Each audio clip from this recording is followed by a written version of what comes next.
Hi everyone and welcome back to my channel. It's something a little bit different for you today. In celebration of the new Netflix Cuphead show coming out, I'm reviewing Cuphead. Don't deal with the devil. Before we go any further though, could you be a dear?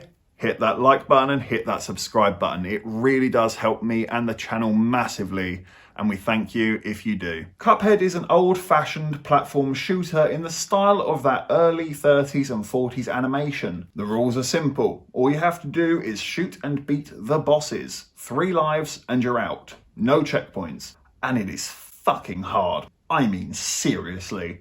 Don't underestimate my words here. You are going to die a lot. Why?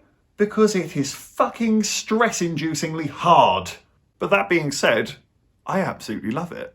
You can play as Cuphead or Mugman, or both. It is a co-op game. As I mentioned earlier, you must defeat the bosses to fulfill a soul contract and hand it into the devil in return for your own soul after a bad gamble at the casino. Don't worry, you don't have to follow the story that deeply. But what is important about Cuphead is the animation and the gameplay. And starting with the animation, it is stunningly beautiful to look at. That 30s and 40s animation style is bouncing off the screen with full life. I believe it's all hand-drawn and there's oil paintings in the background. You can just tell that this is made with so much love and care. The music, oh my god, don't even get me started on the music. Botanic Panic is a banger.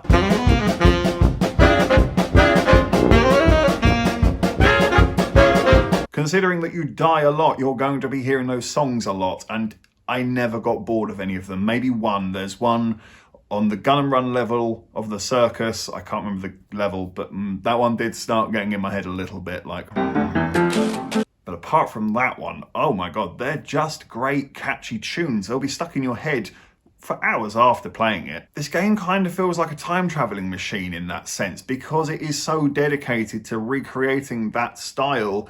It really does immerse you in that world. I don't really know any other games that have done that, at least to such a successful level as Cuphead. Speaking of the bosses, they all feel quite wholly unique to themselves and their abilities. You have to kind of watch them and figure them out. What is their patterns? What are their attack moves? Where do they go on the screen? How do you avoid them? Where is your escape route?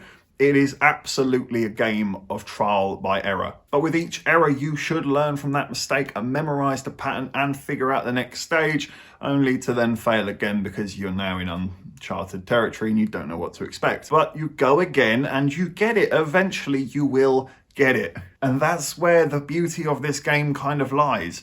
As much as it will make you scream and shout, they somehow tempt you to keep going and get over that finish line. Whether it's the boss taunting you and making you get a bit and want to get revenge, or it's the fact that they show you a meter where you started and where you finish, and sometimes you die and you are like right there. You are right next to the finish line. And as much as you've been playing this same level for an hour and a half now, being that close, you come, one more go. Yep, this game will make you say that quite a lot and probably miss a few appointments or be late for bed. The gameplay is also very enjoyable mostly. There are some little hiccups, but I can kind of roll with them. I really enjoyed the fact that you can earn coins and go to the shop and pick up new weapons. And actually, you need these weapons. You will go into some fights and realize, I haven't got the thing to beat you. I need to go somewhere else, do something, get that thing, and then come back and beat you. Again, trial by error. But I really like the variety. I like the mix and match. You don't necessarily have to have this specific thing. I do think the charms could have a little bit more range. Generally speaking, I just stuck to having an extra life, and when it became available, 2 extra lives.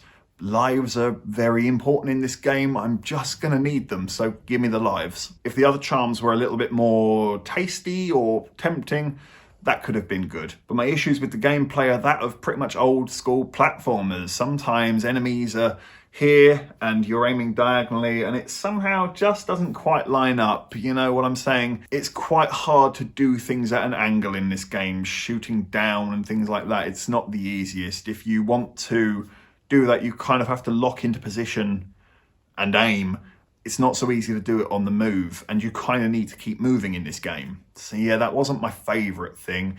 And I also found the parry was sometimes a little bit hit and miss. I feel like I'm doing it. I'm double tapping that A to get that parry, and sometimes I would just get hit and lose a life. I don't know, maybe I'm just a sore loser, but I can't help but feel like sometimes the game just isn't going to let you win. I had many an occasion where I just kind of got trapped and I couldn't actually see how that was avoidable. I know that, yeah, if you're bad, it's your fault, but no, sometimes this was not my fault. You can't just move a platform and not give me anywhere to land. That's not okay.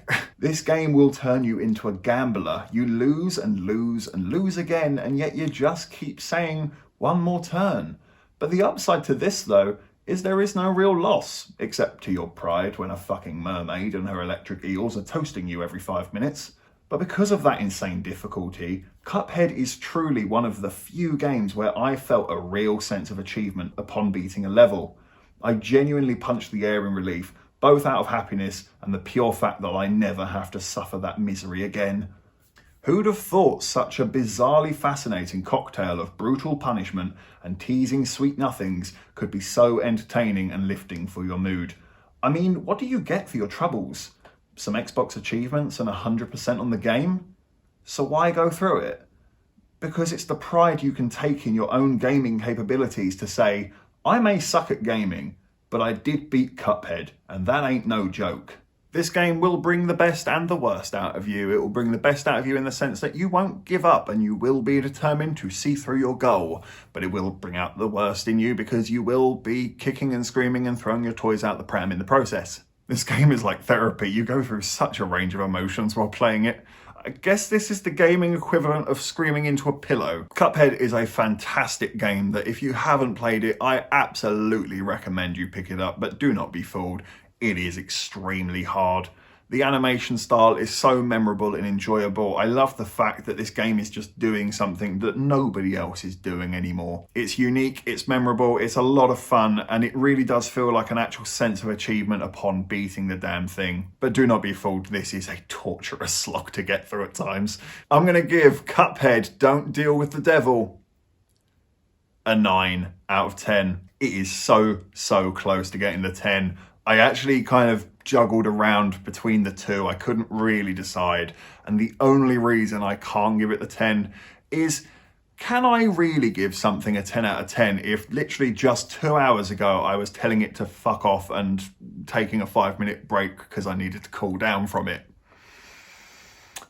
Don't know if I can really give it a 10 out of 10 if it's actually going to bring that level of emotion out of me. But here we are, we've calmed down now, and we did get past Grim Matchstick in the end. Thank you for watching this review. Please be sure to hit that like button and hit the subscribe button as well. And please be sure to hit the comment section. What do you think of Cuphead? Are you looking forward to the Netflix show coming out in February? Let me know in the comment section below.